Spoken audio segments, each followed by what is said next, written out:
Tudtad, hogy az ellenségeid akarva akaratlanul delátkozzák saját magukat? Ugyanis hiába akarnak neked látszólag rosszat tenni.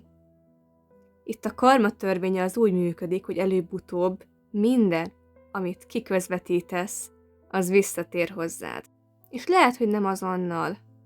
Lehet, hogy az univerzum vár látszólag, de minden időben érkezik meg. És ezért is van az a mondás, hogy azt tedd mással, amit szeretnéd, hogy veled tegyenek. Veled történt már ilyen? Tettek már ellened rosszat? És visszakapták az élettől? És szeretnéd megtisztítani a karmádat? Felülkerekedni önmagadon, és kihozni magadból a legjobbat? Ha igen, akkor írj a kapcsolatkukac.misztika.hu e-mail címre, misztika.hu, ahol az álmok valóra válnak. Tudod, szép napot! Puszi!